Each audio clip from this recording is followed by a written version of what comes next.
high five.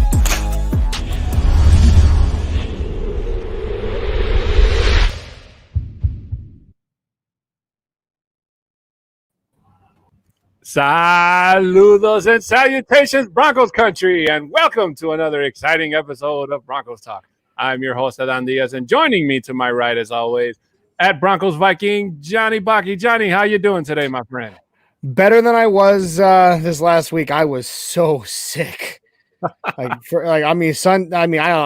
was literally voiceless. It was awful. That's good to hear, my friend. And as well, is it bad of me to say you sound the same?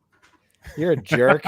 And I've got my voice back now. So cheers to that. Cheers to that. And of course, at Richie, how you doing today, my friend? Sorry, was that? How are you doing today, my friend? I don't know. I'm doing well. I'm sorry. I locked the door and my daughter seemed to find a way to in. Okay. So, yeah, she just got the get out snap of the fingers. So the Samuel L. Jackson dead snake, what is it? Black snake moan look. You know, I don't know. I wasn't looking dead at the camera. I was kind of looking side-eyed over there, and it was like, when Dad looks at you like that, you vamonos. Yeah, exactly. Yeah. Oh, danger. Yeah.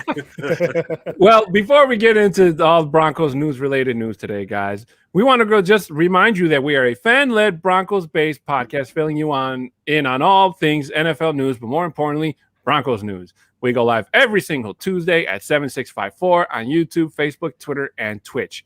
And guys, if you haven't heard the news, if you haven't heard on social media, it was just announced today that we are going live with season 2 of Broncos Talk, Mile High Roundtable, and of course, Nothing Rhymes with Blues. The whole Mile High Roundtable network will go live next week, September the 2nd. Guys, how do you feel about that breaking news? Oh, it's very simple. Oh, yeah. I mean, it's plain and simple, man. Like, woo! Dude, season 2! It's coming! It's exciting. It's so exciting.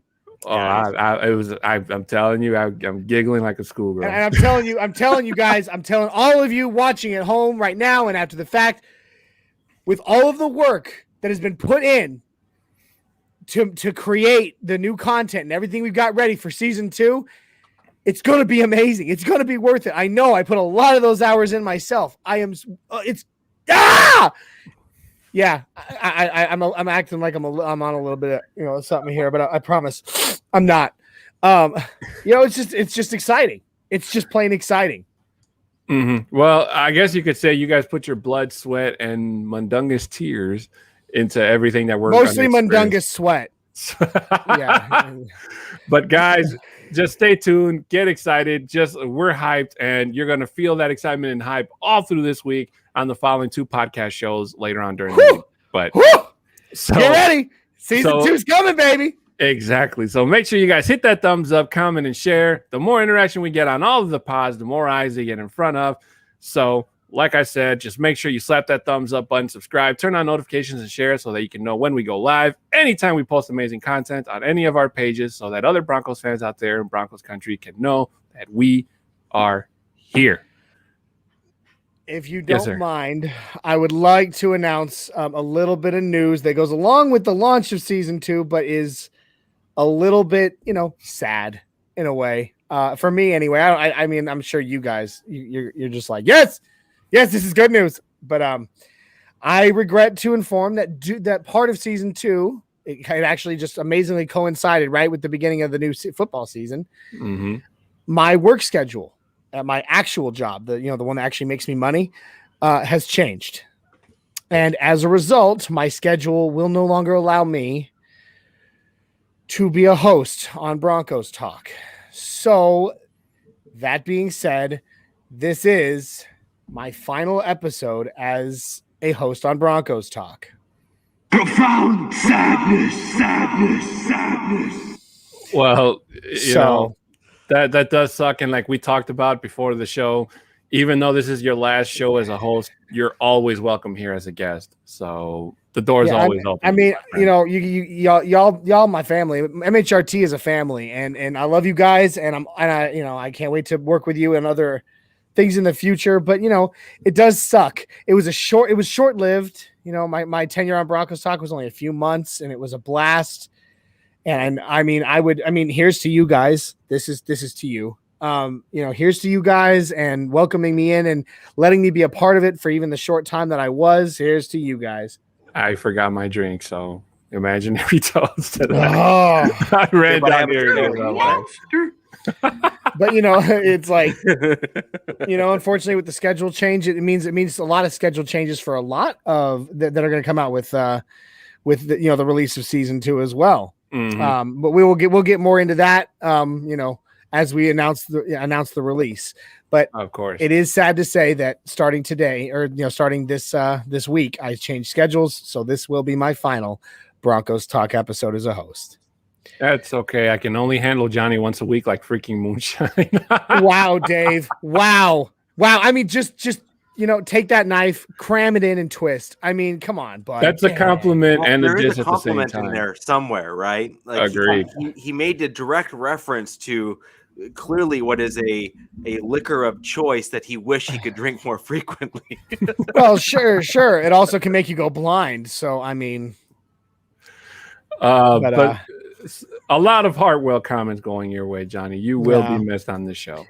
I'm gonna miss you guys. I'm gonna miss being part of it. But we will still work together because there's gonna be some cool stuff coming up. Agreed. Where we will get to work together. And speaking of cool stuff, how about those Broncos pulling out another win this past Saturday? I mean, it was freaking amazing. And to talk about a turnaround, I don't really think nobody expected. I mean, we were all expecting the Broncos to win, but the way that the Broncos won, guys, to me was a bit of a surprise because we were all, at least in my way, I was expecting a lot of big things from people that had big games the first preseason game, but it turned around.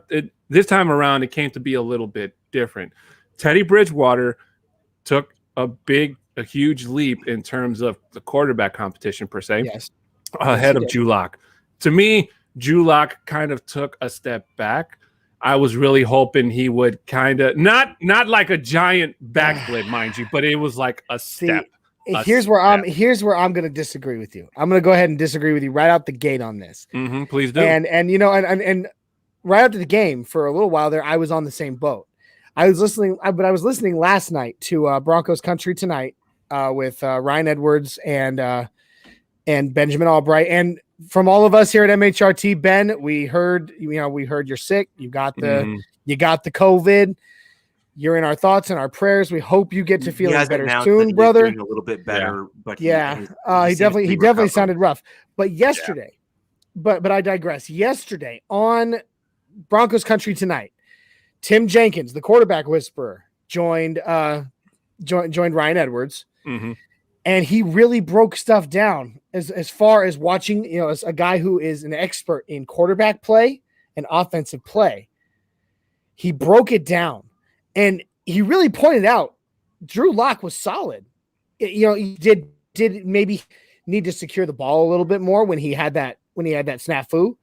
Yeah, but I mean, nobody's perfect. But beyond that, he pretty much stated it, and he went and he broke it down. He didn't just say one thing and then move on. He broke it down play by play with the mistakes that were made, and he made a point to point out that the problem wasn't really Drew. It was the offense. It was the offense around him. There was communication breakdowns.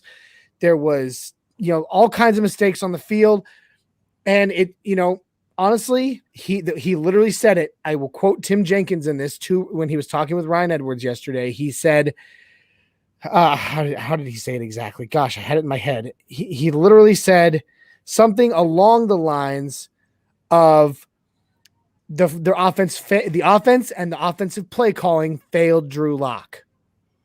Yeah, in that game. Some of the play calling wasn't actually that bad. No, it was the offensive line, and I hate to call him out because there's several mistakes from the same lineman that I'm about to mention, and I really wanted him to do well, and that was Calvin Anderson. He whiffed on at minimum 3 blocks, and I believe 2 of them resulted in sacks. because his whiffs resulted in a completely free runner coming right towards the quarterback and in the quarterback's face. Listening to Tim Jenkins describe that play yesterday while on Broncos country tonight, he talked about it, and he literally said the left tackle stepped side and double teamed someone he had no business double teaming. Yeah, that was Anderson. Mm-hmm. Yeah, that's what I'm saying. That's how he put it. He double teamed someone he had no business at that moment in that scheme double teaming.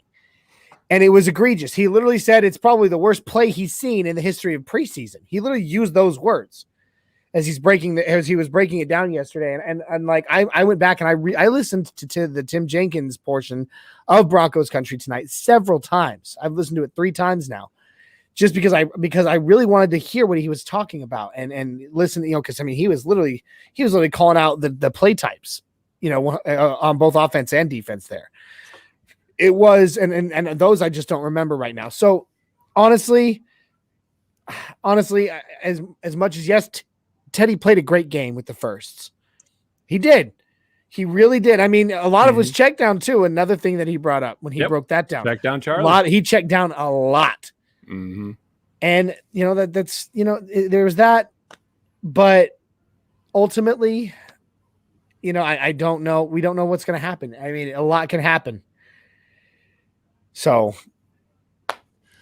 no, I understand where you're coming from, Johnny, and I did hear that audio clip on Broncos Country tonight with Tim Jenkins, and I do remember everything you just said. That comment. So, while I do agree that the line that Drew Lock was playing with was not the same, at least I believe it was, and I believe Drew Lock was out there with the seconds and maybe a mixture a little bit. So.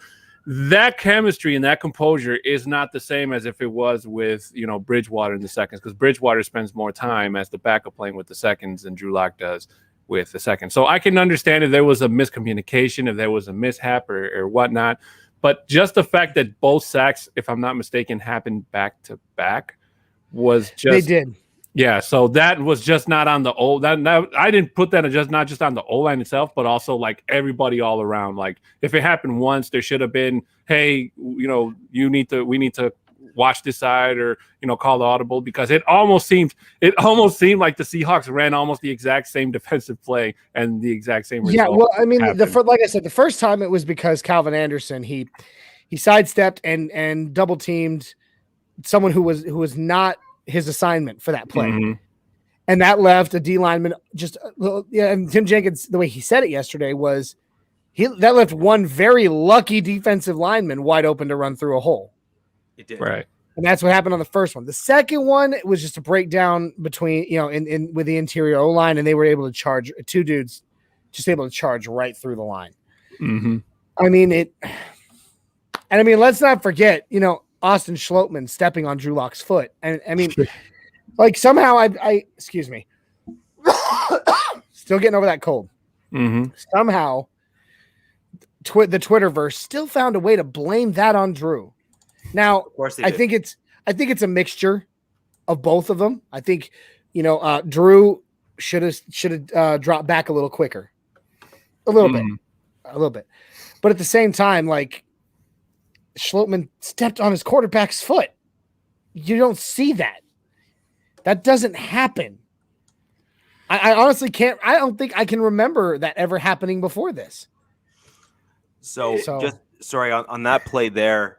I was rewatched the game several times, and I have a screen grab actually from that play on a zoom in on the sack there on Drew Lock on that same play, and I couldn't believe it. I was like, what are the odds that you're going to get this 2 games in a row?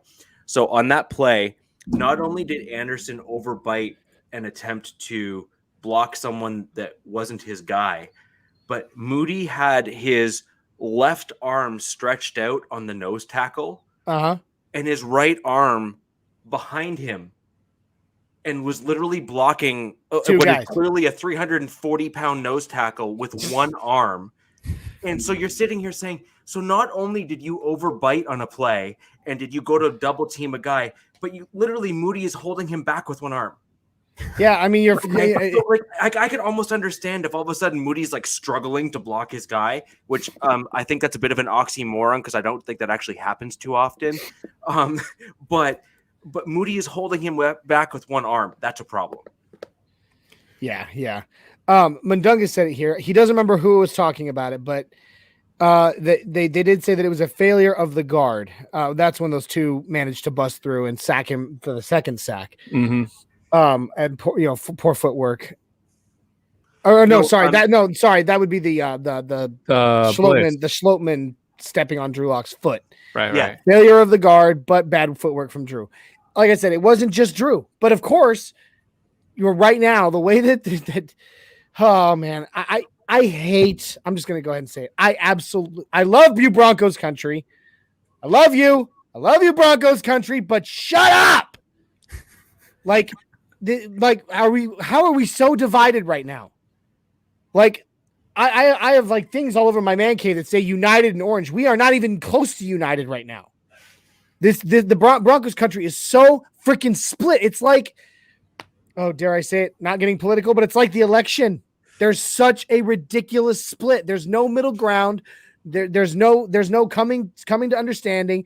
One side's this side, one side's this side, and our fan base is absolutely just at each other's throats. Do you know what I think it might come down to is I think there's such a desire, almost like a drive, a thirst to get back to who the Denver Broncos are, which is a winning football franchise. And I think that as we mentioned last pod, 6 years into this thing, having not made it to the playoffs, having had losing records, like again, for the first time in, I believe, the franchise's history, 3 seasons in a row. I think that we're finding our franchise in kind of new territory that we have not really navigated a whole ton or at all in the past. So I think at this point here, there's a degree of desperation of the fans wanting us to get back to where we were and have been in the past. And I think that's what we're seeing now with this divided fan base, is just saying, I don't care how we get there, just get there. I agree. But at the same time, like having that kind of division, like we all want to get back to our winning ways. We want that. Every one of us does. So we're united in that. But we all want it so badly that we're actually damaging the fan base. We are. For sure. It's like we're literally causing the exact thing we want to prevent. For sure. Yeah, we all want the same goal. I mean, like, so anyway, I digress. Way back. You know, Well, I think at the end of the day, we as fans need to all remember that we're all cheering for the name on the front. Yeah. And I think the faster and sooner the collective group, the faster that the collective group can kind of all get behind that and say we are all attempting to pull in the same direction, I think the better. And then once we get on that kind of same level playing field, any other disagreements and, differences of opinion and stuff like that, we'll at least have a solid foundation of the fact that we all understand that we all want the same thing. We all want our Denver Broncos to win, to do well, and have an enjoyable season to watch as a collective fan base. Right. Yeah, we all want the same goal, but everybody's trying to find a different way to get there. That's how I see it. But I mean, what we need to do right now, in my opinion, is unite behind. We just look. If the guy you were rooting, I'm gonna say it right now. If the guy you were rooting for to win the quarterback competition doesn't win it, don't be a baby about it. Please get behind the guy who's the guy. They're going to name the guy for whatever reason. They will have their reasons. We're not the coaches. We're not the general manager. We don't get a say. They know they keep up with Twitter. They hear what we're saying. They see it. Okay. Ultimately, the decision's theirs and they don't give a damn. So Agreed. Whoever they pick, be a little bit salty about it for a minute and then get up, brush yourself off and get behind the guy that they picked because he's our quarterback and that's what it's going to be. Real quick. Let's shout. Oh, go for it. I really like this comment here. I think it's a great approach to the situation. So yes, to further springboard off of kind of what we were just talking about the division and whatnot, I think another great way of becoming less divided and understanding that we're all pulling in the same direction is this very comment right here that I just pulled up. Is we need to stop focusing on necessarily why we want our guy at quarterback or our guy at inside linebacker or wide receiver or whichever position we're kind of butting heads about. And I think we need to kind of more focus on what the strengths of each of the individual positions and what each of these individuals can bring to our team as a collective group. And rather than only and solely focus on the negatives of each of the people, because it's the negatives that you're going to end up with a lot of disagreements on, because I think most of us can all agree on the vast majority of the positives. And the important piece is people only want to focus on the negatives. And unfortunately, that's where the division comes from. Yes. But when you start with a positive base to say, I think we can collectively agree that Drew probably has a stronger arm to throw the ball downfield. That's going to certainly be a strength of his. Do we all agree? And I think there's just going to be a lot of head nodding and say, yeah, I think that's a fair comment to make, right? So I think that we need to all come at it from a positive approach as a baseline and start from there as a fan base so that we can stop with this kind of infighting amongst us all, because it's never a good thing. Yeah. Yeah. No, I totally agree. So real quick, let me jump in the comment stream if you guys will indulge me for a second. Let's just give a shout out to some of our awesome fans that whether they're divided or not on their opinions are still our fans. So we got EJ in the house. Says, "What's up, Broncos country?" EJ. We got Shadow Jacker. Oh boy, it's that time. Woo! we got the Whiz Kid, Landon Clark, in the house. Let's see. I saw some others here. We got Mo Bad in the house saying greetings from the East. Ooh, how far east? Anyway, joking. Travis Tarbox in the house. Evening, fellas. Denver Broncos for life. Yes, hey, sir. Travis, how are you? We got Miguel Santistevan. Haven't seen you in a while, Miguel. What's up, buddy? It's good to see you back. What's up, fellas? We got. I think I already said Dave Glassman's in the house, right? Mm-hmm. We got Travis Tarbox. I already said Travis, but that's all right. We'll say it again because I love Travis Tarbox. He's been having a lot of fun with me on Facebook recently. Yeah. Yeah, he challenged me. He challenged me in my Can I Guess the Movie quotes? The movie based on the quote game that I play like once a year, and I mess people and I annoy people because they're like, "You're a know-it-all." We got Rosie Diaz in the house saying hi. Hi, Rosie. Hi, Rosie. How are you? Any relation to Don? Yeah, it's my nephew watching through my sister's YouTube account. Ah, okay. Well, what's up, bud? All right. That also reminds me, I want to give a personal shout out to Chris Hernandez, who reached out to me on Twitter and told me just how much he continues to love the show. I don't know if I said this already on the show before, but Chris was the very first person to message me when I uploaded the very first episode of Broncos Talk. That was me in front of not this mic, but the very crappy mic, webcam mic that I'm recording through. So even through all that, he stuck through the whole thing and he's loved it ever since. So he's obviously a glutton for punishment. Yes, he is. So I just want to say thank you, Chris, for Mile High Prophet. He says he'll play movie quotes all day long. Let's go, bud. I don't know if you've seen some of his snappy Twitter responses, but I'm gonna suspect that he can probably give you a fair run for your money. So that'll be an interest. I'm gonna pull out the bowl of popcorn, I think, for that one, because that's gonna be pretty cool. Hey, I'm just saying, whenever I play movie quote, whenever I play guess the movie based on the quote, and I ask people to use like quotes that are maybe not like just like obscure, but maybe not the most common ones you hear quoted all the time. Right. And I usually get about 8 out of 10. That's and the ones that I don't get are simply movies I haven't seen. That's a good number. So thought we kind of touched on a little bit with the O-line and the Drew versus kind of Teddy conversation in terms of let's talk about Teddy though. You mind? Can we talk about Teddy? Before we do that though, I just want to say that I do want to comment or commend Broncos country for not jumping the gun like they did last week. Because of the fact that the Seattle Seahawks did not play any of their starters and they went straight to their number twos, just like when last week against Minnesota. So when Minnesota did it, a lot of people were kind of hurt about it. And this time that Seattle did, I'm glad nobody went on there and said, "Oh, well, Teddy Bridgewater looked great because it was against the number twos," or at least that I saw. So no, I really haven't seen any of that either. And that kind of annoys me a little bit because, hey, come on, guys, same situation. But ultimately, Teddy showed out. We talked a lot about Drew and how Drew got screwed. Drew struggled and why. Teddy balled out though. Mm-hmm. He really did. I mean, besides, like I did state, he checked down a lot. But he's Teddy Bridgewater. Are we really that surprised? But can we talk a little bit about just the schemes that worked? Sure. Yeah. So I kind of I go back and watch that kind of stuff. That's kind of where I end up going after these games. Is I watch it through once to say, oh, good, I'm glad we won, or oh, we lost, I wonder why. I go back and rewatch and look at the schemes and kind of where people were and like the layered routes and that kind of stuff.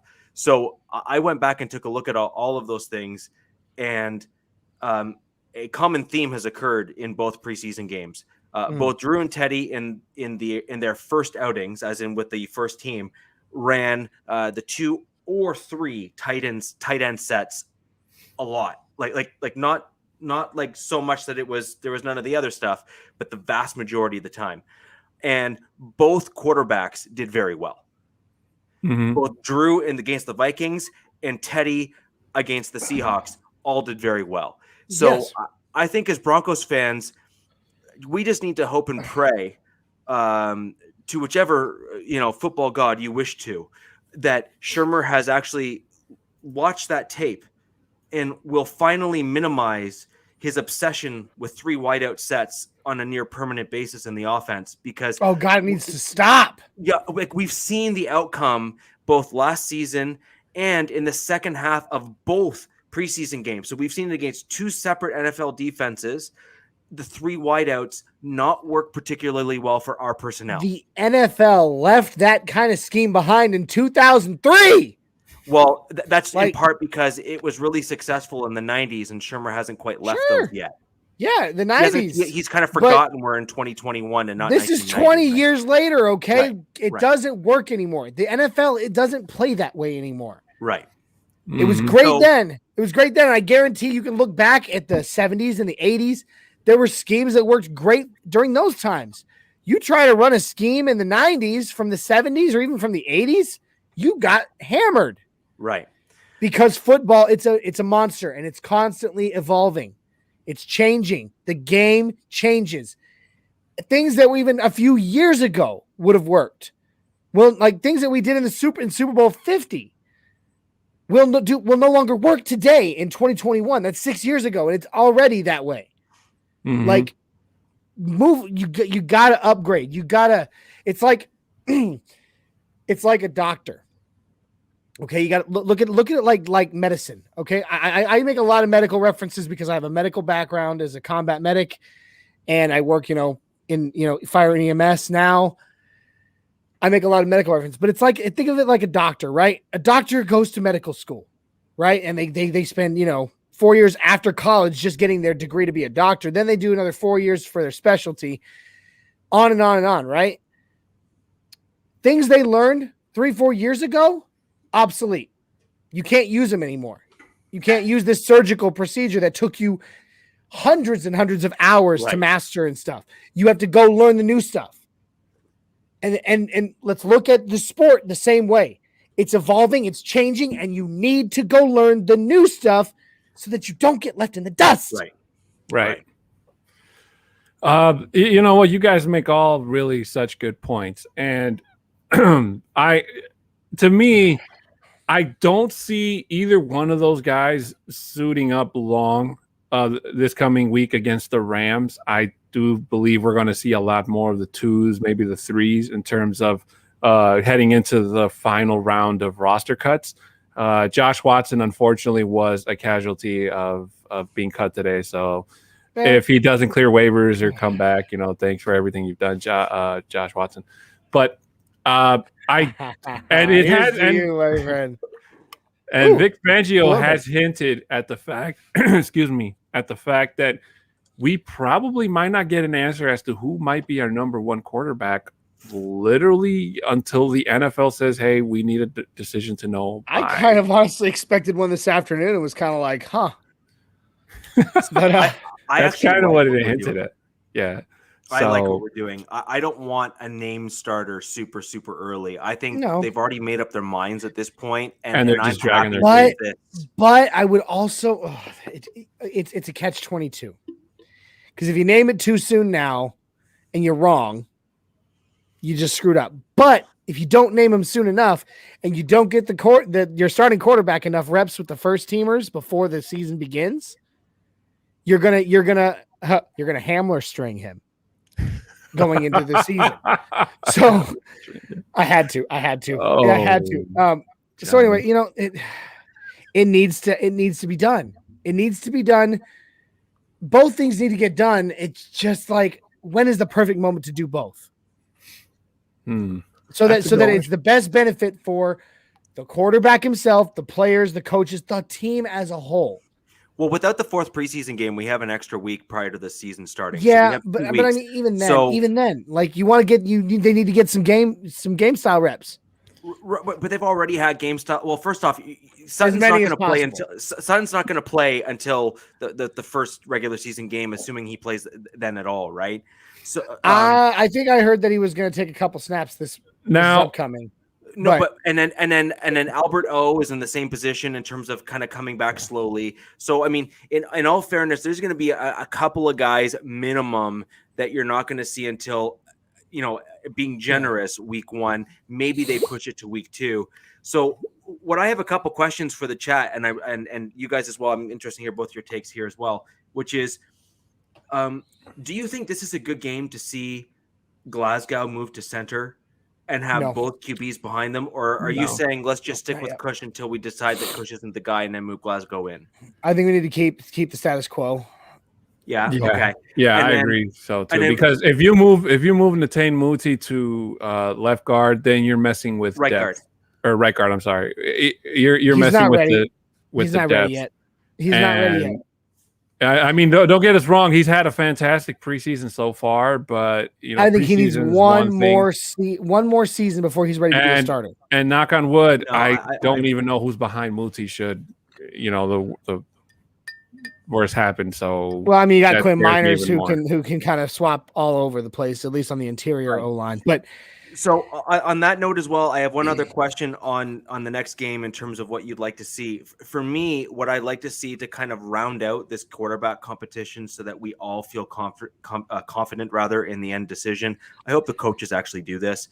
I'd like to see both in the 2 tight end sets, like for maybe 1 or 2 series each in the first first portion of this game, because I think that puts both quarterbacks on an even playing field.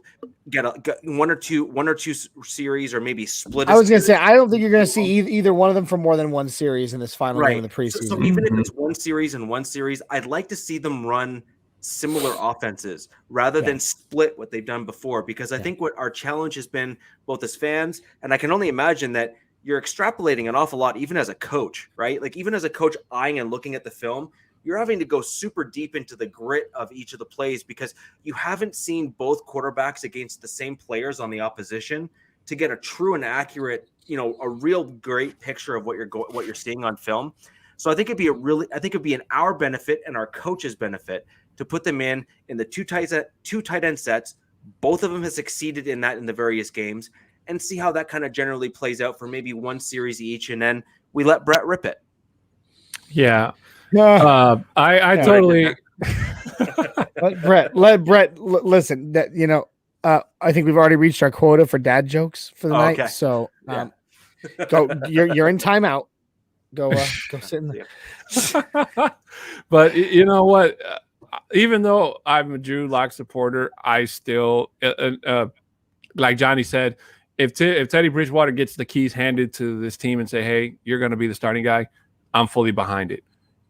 He's got my support, and all of Broncos country needs to do that. So, and to give you a small taste of that, if anybody out there who's like me, who's playing the new Madden, Teddy Bridgewater is the starter for the Broncos in that video game. So, It's Madden. I love it. Don't get me wrong, but it's not a good indicator. It could be a foreshadowing, a sign of things to come. Sign from above. So the football gods of Canton have spoken. So to my Drew Lock supporters out there, I will ask you that if that does happen, if Teddy Bridgewater does get named the starting quarterback of our beloved Denver Broncos, keep the hate to the side. Let's just see what Bridgewater can do for us. And hopefully it doesn't come to a situation where Locke has to come in because Bridgewater got injured. Look, okay, real quick. I want to point out what Prophet said here because I like what Prophet said. That's kind of my point. Yeah, Broncos country needs to understand that our desire for naming a QB is not necessarily in the best interest of Broncos football.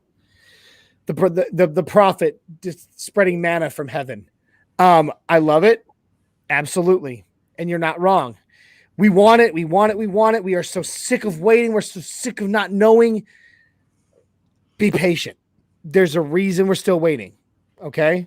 They don't want to make a decision too soon and make a mistake. Plain and simple. Right. Now, basically, if you're going to try and convert that into language that makes sense, it's "Thou shalt speaketh the truth," and that's really what that was. Amen. So. It's ultimately I want Broncos country to get behind. Okay, because if you can't get behind your starter, I mean, we've got two guys. I'm excited about both. I've seen good things out of both. Now, is Teddy Bridgewater? I've never been openly like, I'm all about Teddy. Everybody knows I'm a Drew Lock fan. I have multiple reasons for that. But Teddy Bridgewater is, I said it at the beginning. We've all said it, I think, in different ways. Good to average quarterback play with the weapons we have on this team right now is going to take us far. Teddy can play that good to average play. He can. So can Drew. I agree. And each in their own way. I'm excited because you know what? Broncos country, look at it this way. Just hear me out for a second, right? Look at these two quarterbacks. We have two guys, very, very different from each other, but at the same time, in terms of what they are currently capable of, very similar. So if one of them, God forbid, knocking on that wood, anything was to happen to one of them, and we got to throw the other one in, he is just as prepared, just as ready to carry this team the same way. Mm-hmm. Using maybe some different tactics and some different play style, but the same, up to, in my opinion, at least currently the same caliber. Right. Yeah. So it's not like we're looking at it like it was last season, where all of a sudden Jeff Driscoll's taking over, and you're like, "Wow, I could play better than this guy." It's not gonna be like that. And sorry, there's other teams, for example, like the Ravens, that had a completely immobile quarterback backing up Lamar Jackson, and you're sitting there saying, you realize you changed your whole offense to match your mobile quarterback, right? Mm-hmm. And that's really what the big issue is with some of these other teams is their backup doesn't match up with their starter. And so, for example, even in Seattle, if the only guy that Seattle showed us that kind of had a little bit of a matchup with kind of a Russell Wilson style play was Magoo or Magaw, whatever his name. He got cut. He got cut today anyway. Right, but that's the thing is that he was the only guy that had a what appeared to be a modestly similar style to Russell Wilson and how he played, where he scrambled a little bit to attempt to extend the play. Now he threw a whack of picks, so that didn't help the situation. But at the same time, he had a similar style of play to Justin Simmons. But Justin Simmons, and don't you dare give me any nasty face about that. Oh no! See, hold on. Let me just interject there, if you wouldn't mind. My comments on Simmons earlier, and I realize that it is relatively unpopular or very unpopular with many, was I don't dislike Simmons at all. In fact, I actually really like Simmons. I felt that the Denver Broncos were misusing him as a player. I do not believe Simmons has the elite closing speed in the way we were using him last season. And I believe that as a result of his, I don't say he's slow, he's just not super fast. And as a result of that, he was attempting to make tackles at angles that were never going to work. So that's why I think that our defense with Stranad and Browning and even Johnson over Jewel. I'm sorry. With the speed and the ability to kind of block out sideline to sideline, the middle part of the field, will allow Simmons to play further back off the line of scrimmage because they kept on bringing him forward to act as a bit of a box safety more. I think if we continue to allow Simmons to play back and seek forward, I believe he can be probably the number one safety by a landslide this season. He already is, but I agree. If we allow him to play like that. However, if we try to use him the same way we did last season, I fear and I'm concerned that he will be exposed the same way that he was last season in some of those poor tackling angles. And that's simply just because we're not playing to his strengths. That's really where I came from. Right. Well, that actually leads in a nice segue into our keep talking about the other highlights of that game, because as much as I love talking quarterbacks with you guys in the chat, we want to make sure we try to get to everything good that happened in that game. Yes. Justin Simmons' beautiful interception was one of those highlights of that game. And when I watched that playback, I honestly don't know. I know that quarterback was the backup to Russell Wilson, but even as a backup, he was third stringer. Okay, yeah. I stand corrected. So then that really makes sense as to I don't know who the hell he was throwing to. But that, yeah, I mean, I'm not sure why they did it the way they did it, because like we saw Alex Magoo most of the game, and Magoo was their third string quarterback. He got cut today, actually, wow. Or I guess yesterday. I think he got cut yesterday, right? And then we saw Mannion as their quarterback, who is the second string quarterback. So I kind of found it interesting that maybe they were just trying to really help out. I think maybe they were just trying to help Magoo out a lot and get him some good tape out there so that he can possibly land a job somewhere else. Before, and then they slotted Mannion in, and he didn't look much better. But the point is, like, right. So I love you. I love all of you, but I most agree with Richie and Glenn. That's okay. That's okay, Dave. I love you, and not everything, and not everybody's perfect. Jesus still loves you.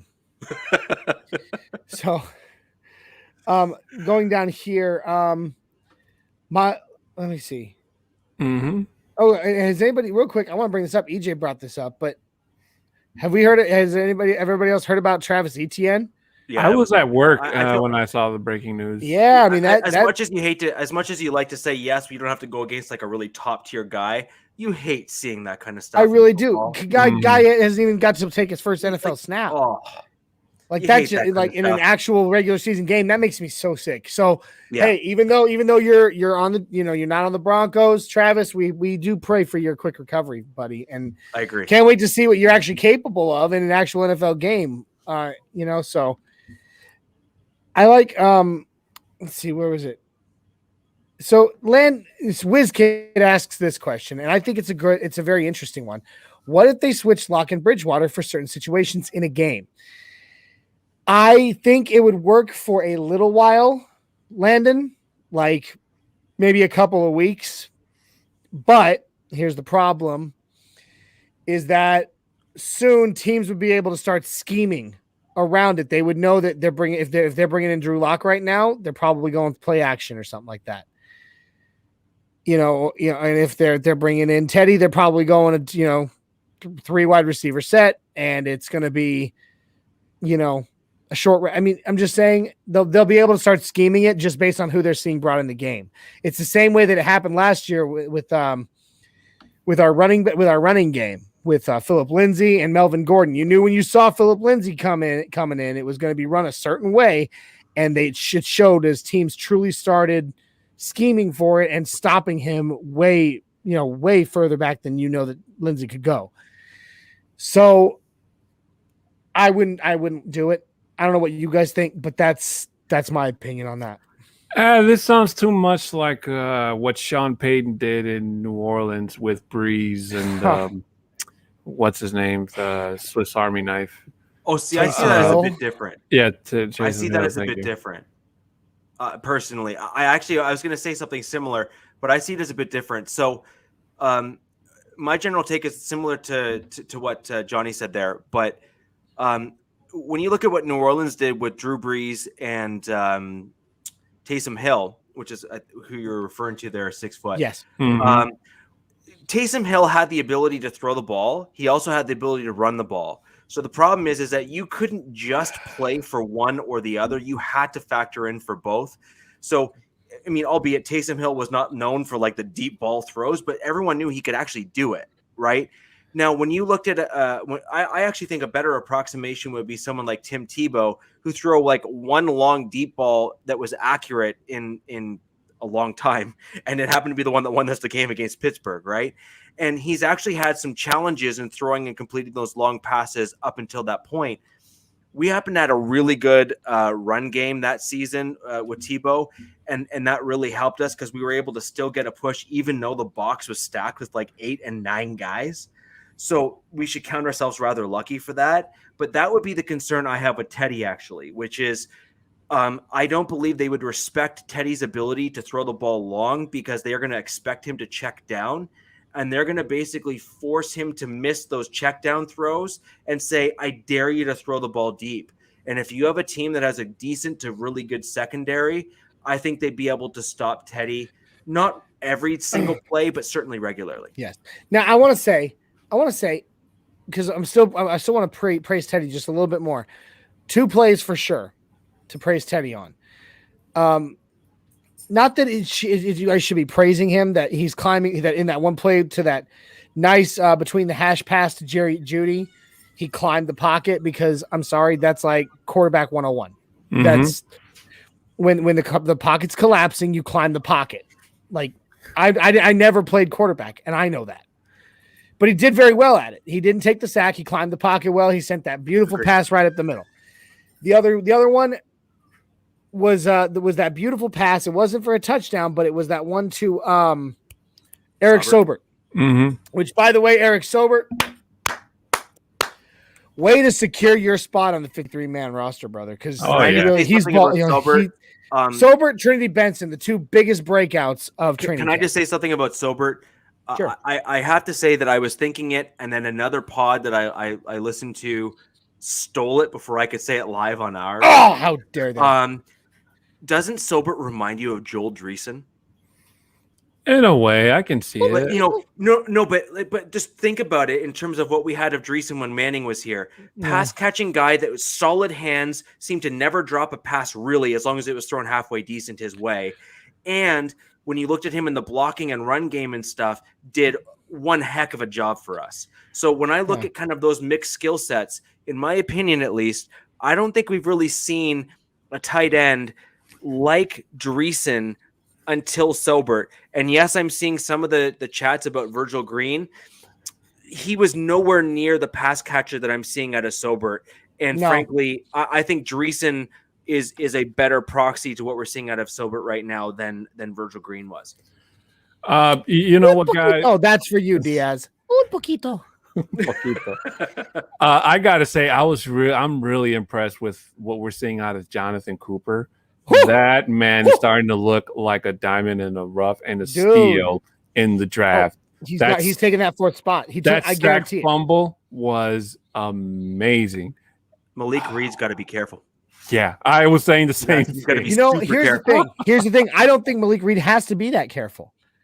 Like we got our 2. Our number one, number 2. Von Miller, Bradley Chubb. It's not a question. Hasn't been for a very long time. Thank you, Bobby Boucher. Love it. But we got our number 1, number 2, Von Miller and Bradley Chubb. It's not a question. It hasn't been in a very long time. Right, but the question is who's been back? The question going into this offseason, who's going to be the backups to Von Miller and Bradley Chubb? Yeah, after Jeremiah Attachu left for Chicago. Yeah, without Jeremiah Attachu and everything. So, we knew that that Malik Reed was up and coming. We knew he was doing it. He's done it. He's there. He's got that 3rd spot. But who was taking that 4th? And Jonathan Cooper, rookie. I did not foresee it. I did not foresee it at all. I knew he was going to be good. I did not foresee him being this good. And now, even as a rookie, I swear if he is not on the 53-man as the 4th edge rusher, I'll be shocked. I will be I can't even describe how shocked I'll be. He's earned it. He's ready to go. And I don't think Malik Reed has to worry by any means. He's got his job, and those two can be a tandem, just like Von Miller and Bradley Chubb are a tandem. No, but I mean, when you look at how sharp he has looked and how so here, sure. let me put this a different way. Malik Reed is solid, but when you've seen Cooper in his plays, he has had a burst that I have not seen from Reed. And I think Cooper can get sacks that are not coverage sacks. I'm not sure yet from what I've seen of Reed that he can get sacks that are not coverage sacks. So that is where I actually believe the difference between, Cooper and Reed is. Now, on the outside linebacker side, curious to see both your two opinions as well as others. Where do you think that other one might go? So I actually happen to believe that we might end up carrying 5 on the simple fact that Von Miller is in the last year of his contract, and I'm sure that there was initial discussions, and we've seen Mintz come in and play. He's had splashes of good and splashes of average. So do you think that we might carry a 5th to try it, to attempt to grow a player like Mintz, or carry a guy like Tuska as an example? Tuska makes practice squad. Simply because both Chubb and Vaughn have also been injured pretty much off and on for the last 3 or 4 seasons. I don't think so, Rich. I do believe that Denver is going to try to learn from their mistakes in terms of staying with cornerback depth and not get burned. I mean, obviously, not having Von Miller last year was a huge blow to that defense from the get-go. Don't get me wrong. And ain't nobody got time for that. But I don't believe that the Broncos want to be caught in a position one more time where they were last year towards the end of the season, picking up players literally from the street, especially with the NFL season being stretched out for one more game. So I'm going to say that if the Broncos 53-man roster is probably their most amount of people in depth-wise, is more than likely going to be cornerbacks, I would say. I agree. I don't think currently we will carry 4 or more than 4 on the 53. I think whoever doesn't make the 53, unfortunately, makes practice squad, and of course is then eligible to be poached. Mm-hmm. Yeah, but I mean, it's just a matter of the depth. It's a matter of trying to make the space on that 53. 53 sounds like a big number. It really does. But especially when you consider that, on either side of the ball, there's 11 guys on the field at any given time. It sounds like a lot until you actually start to lay it out and look at the special teams and all this stuff. And then you're like, holy crap, 53 men is not a lot. Not even a little bit. That's a little bit, not a lot of bit. Mm-hmm. And have you ever done like a regular 53-man cut down exercises where you've actually attempted to chop down the roster like now? Once. I haven't done it this year because I can't do it.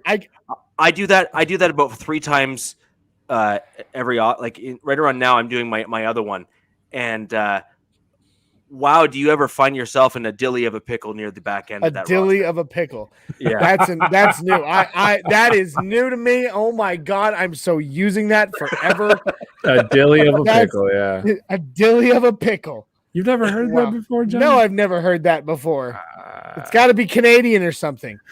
Anyway, I absolutely love it. I've done it one time. I would not even try to hurt my brain to do it this season. Yeah, the depth we currently have, and the people that we've got on this roster to try to do that right now, I cannot figure out how to make it work without really pissing myself off. Yeah, every year on DenverBroncos.com, I post my 53 roster cut down right around now. Mm-hmm. And I'll probably, I guess, post it on Twitter at some point as well. But it is, I mean, this season in particular, 6'10", you actually mentioned a roster area, which is going to be, I think, a really interesting one, which is the cornerback room. Because when you look at the depth in that particular room there, you have a few, and this is actually a little bit of the Vaughn scenario, if you will, in that room as well. You have like one or two guys that are either in the last year of their contract or on a 1-year deal, and then you have some depth behind them. So you're in this little conundrum where you say, do we want to keep that added depth, like a dilly of a pickle, for example, or Vincent Jr. as an example, and hold on to them to say, let's develop these guys, but we don't want to lose them because we want to develop that depth and behind the guys that we're going to lose next year. And this is really what good teams do, is you overdraft and you end up with this extremely difficult position at the end of the year. And every good team ends up with other players going to other teams that end up doing really well. So we need to see, and I think we will for the Denver Broncos, see guys that end up getting cut, go to other teams, and you're going to sit there saying, why did we let that guy go? And I believe we've seen some pretty good drafting, particularly undrafted guys, as well as the young guys we brought in. And we're going to see guys do really well elsewhere. Yeah. Sure. So, we talked about this last week, guys, when we talked about the Mile Mountain. So it was fun. I liked that. The summit. The summit or mountain or whatever you want to call it. Peak. So I wanted to bring that back this time and ask you guys, who do you pick on offense and defense was made the very top of your Mile High Mountain or summit? For me, on offense, obviously it was Teddy Bridgewater. Next to him, now I'm not sure, was it Pookie or was it Reisner that got that rushing touchdown? It was Reisner. They credited it to Reisner. Okay, to Reisner. So Reisner would be a very close second. That's not something they would. I don't think would ever let that fly in a regular season game. Yeah. But man, was that fun to watch. I thought that was really cool. I'm pretty sure I could only imagine the emotions that were going through Reisner's mind on scoring touchdown for a lineman. But I just wanted to say that Bridgewater for me was the on offense was on top of that mountain for that game. For defense, obviously Jonathan Cooper I felt was amazing. Right behind him is Justin Simmons with that really crazy interception. But I expect that from Simmons. Sure. And watching Cooper literally involved in front of our eyes and being a possible replacement of a future spot in Denver, just it gets me going. It gets me excited. Real quick, Miguel, thank you for the kind words. We all are human, therefore we always all have our own biases. I mean, it does not matter who you are. You can sit here and tell the world to blue in the face that you're unbiased. You always have your preference.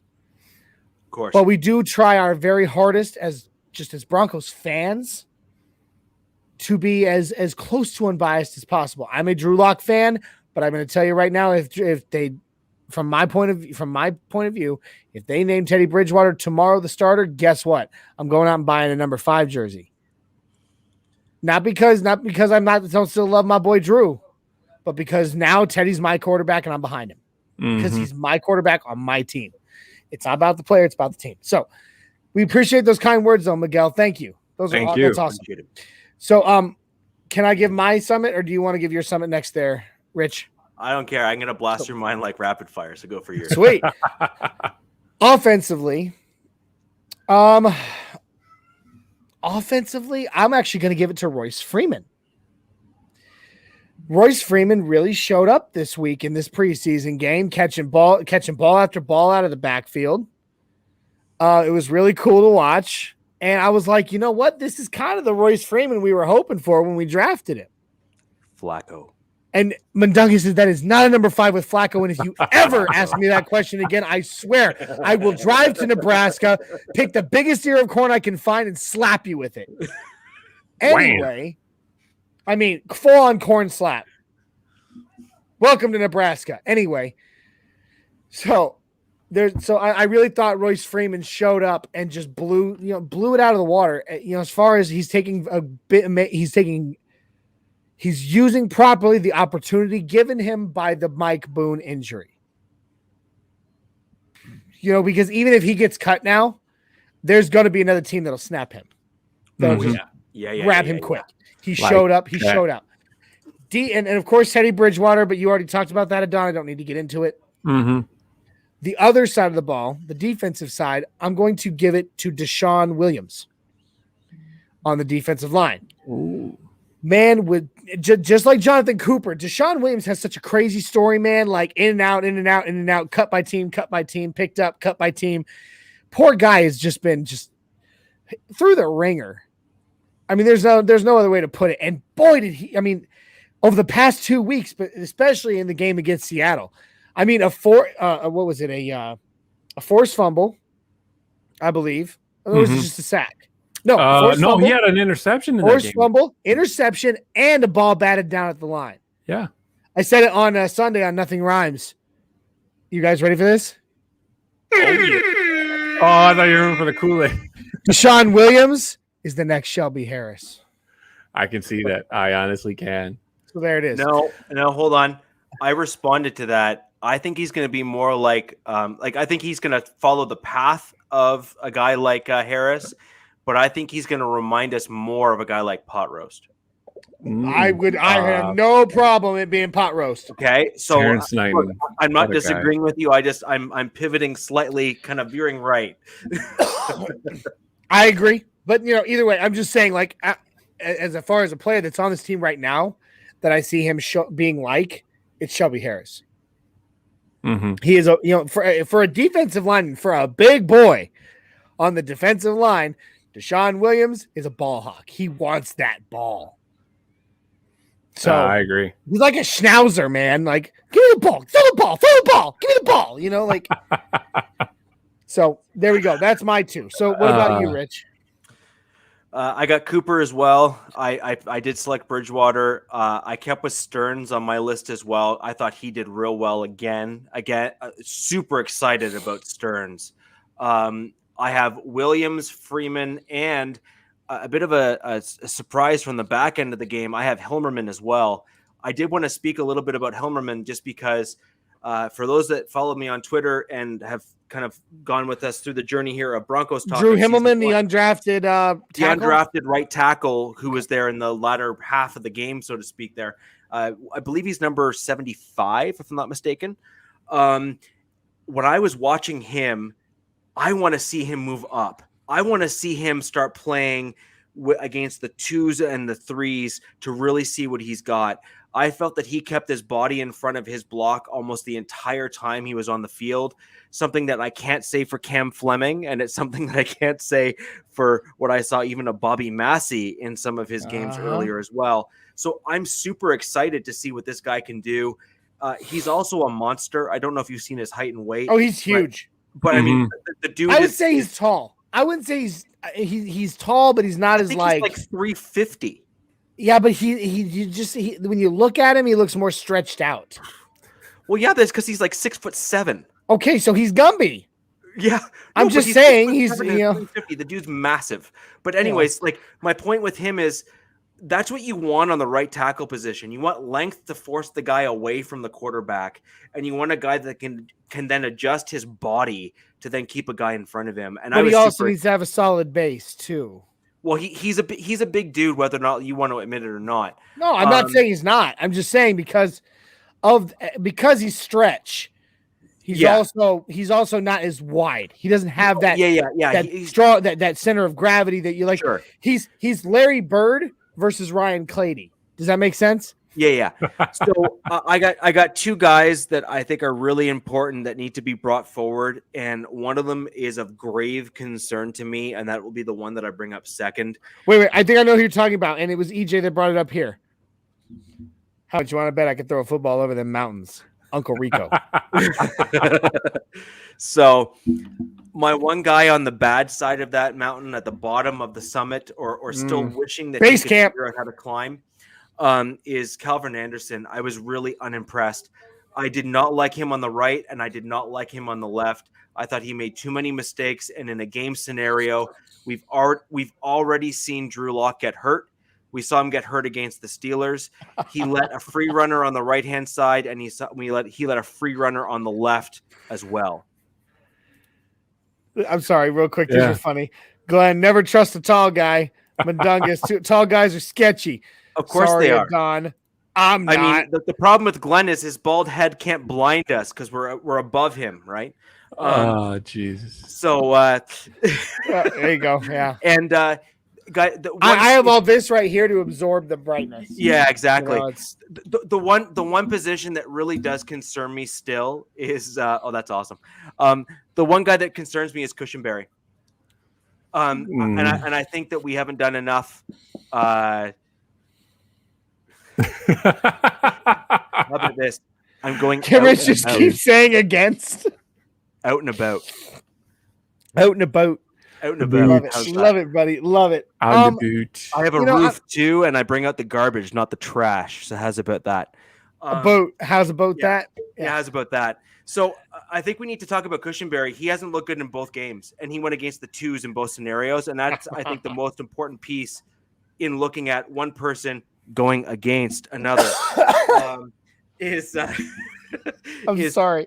Is if he was versus the ones, then we would say, oh, that's fine. Maybe they were a really good D line, but he was going primarily against the twos in the Seattle game, and again against the twos in against the Vikings. I'm sorry, I'm counting the againsts. Well, we can add a counter at the bottom. The next show has that. We should. How many times can how many times can Richie Rich say against in one show? Anyway, I agree and I also disagree. Okay, and I'm going to say the same for Calvin Anderson that I said earlier for Netani Moody. He needs one more season. One more season sitting behind, learning from Mike Munchak, learning from Garrett Bowles. Learning from Graham Glasgow, whoever, some veteran presence to really be ready to step up and be that starter. Mm-hmm. He did both of them. We've heard reports. Lindsay Bebo, Lindsay Bebo, she said it on Nothing Rhymes when she was on with us. She ran into Calvin Anderson and Garrett Bowles at her gym, and I mean they were putting in work, and they spent a lot of time together this offseason, perfecting. I think given one more season, I truly believe that Calvin Anderson can be molded just a little bit more to being what we hope he'll be. Same with Netani Moody. I don't think he's there. I think he's a solid backup when you need to slot him in, in the event of injury or anything else. But as far as being the future, they need one more season to develop. And those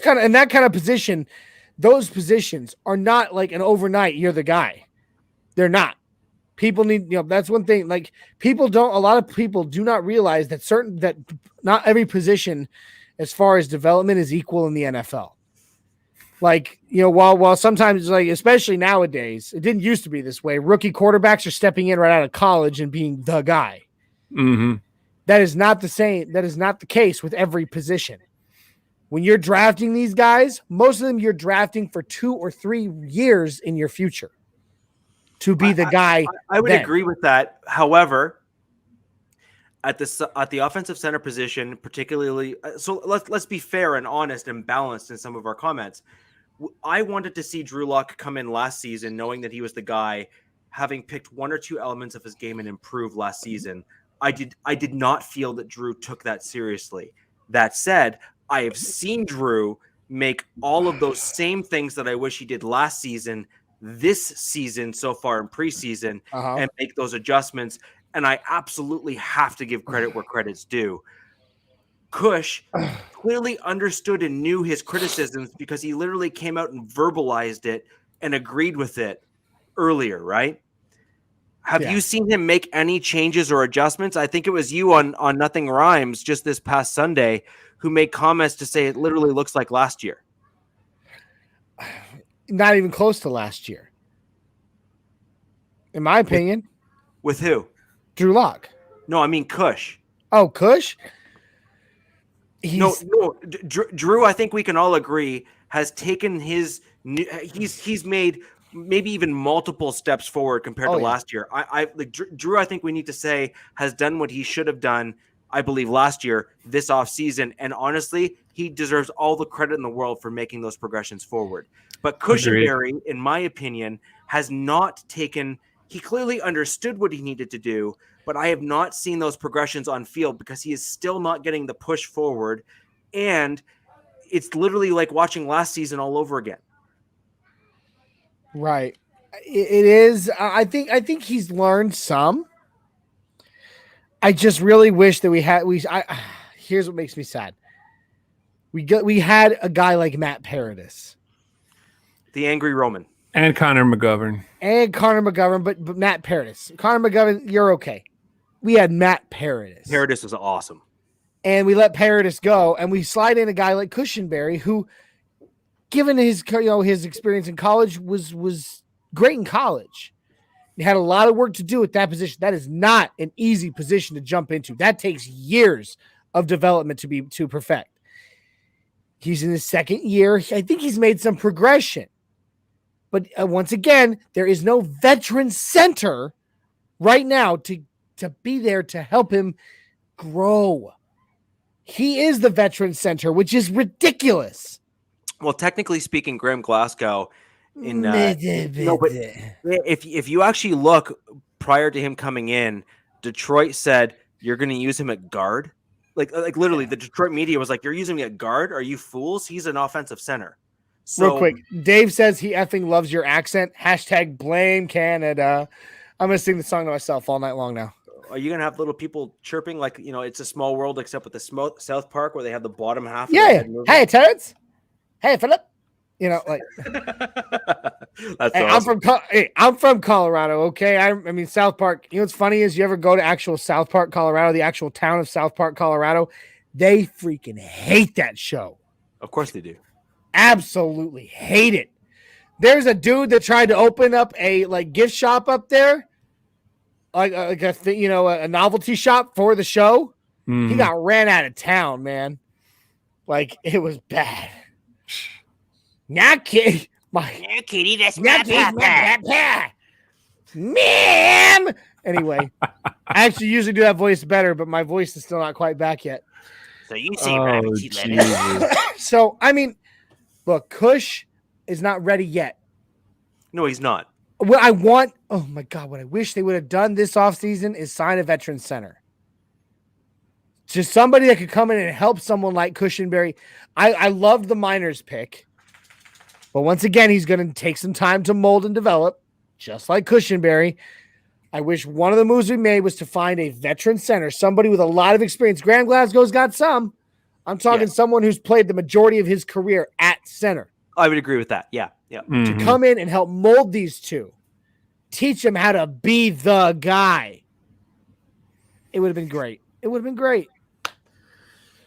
Well, oh no, maybe we can put it on our Christmas list for next year if things don't work out. We made a series of roster moves as well. I don't know if everyone kind of saw who we cut, who we didn't. That's right. I forgot. I totally forgot that we did have Jones. Super quick and kind of going through them. So we made 7 total roster moves since the last Broncos Talk show. One of them is just yesterday we signed a Stevie Scott III, who's a running back. And we placed center Brett Jones, who you just referred to there, Johnny. We do have him. Yeah, I forgot all about that. Yeah. So, and then I'm going to go ahead and take my boot out of my mouth. Yeah. The newly signed last week running back, Adrian Killens, was placed on waived injured reserve. Yes. And we released Peter T, who I'm not going to pronounce the last name properly. Tamopenu. Sure, whatever you say. And then we waived Nolan Laffenberg, and we released Josh Watson. I was really sad to see Josh go. There's some really good stuff coming from him in camp. I really do hope we try to retain him somewhere on the practice squad. And I honestly think based on what we've seen in training camp, he's going to get poached, though. I agree. I think he's going to get probably lifted to another team, and he may actually be one of those guys that I was referring to earlier who we might see on another team do really well. Mm-hmm. And then we released wide receiver Brandon Mack today. Yes. So kind of stinks. I absolutely hate. Munduga says a 6'10" for right tackle petition coming to MHRT Twitter soon. Look, boss, they could they couldn't get him on the Chicago Bulls. I doubt we're getting him on the Broncos. Anyway, I hate roster cuts. I do. Too. You know, it sucks. Like, it's kind of like something I said the other day when people were talking about, oh, but he's going against the second and third stringers. And I brought up the point that, you know, all these guys are in the NFL. You know, these guys are, you look at the amount of players in college and how many of those can actually, there you go. Lindsay may date you if you end up starting. That would really be a dream. There you go. Lindsay's awesome, bro. She's great. Anyway, so, you know, like you look at these guys, right? You look at how many college players there are in the United States, then you look at how many of them actually make it to the big time. Mm-hmm. Second, third string, whatever, they're still in the NFL. So they've made it this far. They made it to the show. Then you start making roster cuts, and you know that's someone who came this close, this freaking close to their dreams coming true, only to have them rip the hell away. And that, it kills me. It kills me to know that for them. I hate it for them. I really do. But it has to happen. And gosh, we're down to 80 right now. We got to cut, 27 more by next week? Yeah, it's going to be a long week, folks. It's going to be a long week. Just saying. So. Guys, we've been running for an hour and 17 minutes. Yeah, we got to get ready to bounce. Unfortunately, guys, that's going to have to do it for today's show. Before I turn things over to Rich. It's my last one. I'm actually really sad about this. I'm so sad. We're going to miss you dearly. So I just want to say that we're going to dedicate tonight's Mile High Five to Johnny and the time he spent with us as our co-host. It's just so Rich, I just want to say real quick before Rich does his outro. Mm-hmm. This is from me to our fans, our Broncos Talk fans. Guys, thank you. This is from me to you. Thank you for letting me be a part of this, for letting me be in your living room twice a week. You know, for those of you that all of you are watching, I know all of you are watching Nothing Rhymes and you're watching Broncos Talk. Thank you guys for letting me be part of Broncos Talk. It's been an absolute pleasure being a part of the Broncos Talk family. I know I still am, but it won't be the same. And I will miss the camaraderie with you guys, and I will absolutely miss the interaction with our Broncos Talk fans, because not all of the fans on Broncos Talk interact on Nothing Rhymes. For those of you that have not yet caught Nothing Rhymes, if you're gonna miss me that much, I do encourage you to jump over on Nothing Rhymes and check us out there, because we have a lot of fun there too. But that being said, I love you guys. You guys are my brothers, and I thank you for letting me be part of this. Thank you for coming in. It's gonna be this last chug is for you. Well, this is number 4 in here, so I'll salute you. Well, it was 4 beers. It was 4 beers from start to finish. Yeah, I only drink tall cans, so Yeah. Smart man. So, Glenn, this is for you. We're going to go against, and it's all about the outro. So, I want to thank everyone for joining us today. This is fantastic. We always enjoy when you come and join us here on Broncos Talk. That's going to do us for today, and we'd like to thank every single one of you here in the chat who joined us live. We appreciate the banter, including when you make fun of my Canadian accent. Please go ahead and slap that like. They're nothing but a bunch of jerks there. Well, that's okay. I just say I'm sorry. That's what Canadians do, right? You betcha. Please go ahead and hit that like button and thumbs up, depending on which platform you're on. Subscribe to us on YouTube, please and thank you. We greatly appreciate it. And when on YouTube, please click that bell and make sure you set it to all. Otherwise, you will miss content that we post, and you will not know when we go live. Share that content with all of those in Broncos country to let them all know we are here. Guys, season 2, it's upon us. Season 2! Next week, season 2. That's right. So we want to make sure that you all know that changes are coming. You will know changes are coming because we are going to post news and updates both on YouTube and likely more so on Twitter. I personally will also be tweeting out all of the updates as soon as I am aware of each and every one when the boss man says it's okay for us to let you all know. So first and foremost, please tune in to our flagship podcast, the Mile High Roundtable, with Mundungus, Glenn, Mr. Boggins, and a 6'10" at 7654 every Thursday night.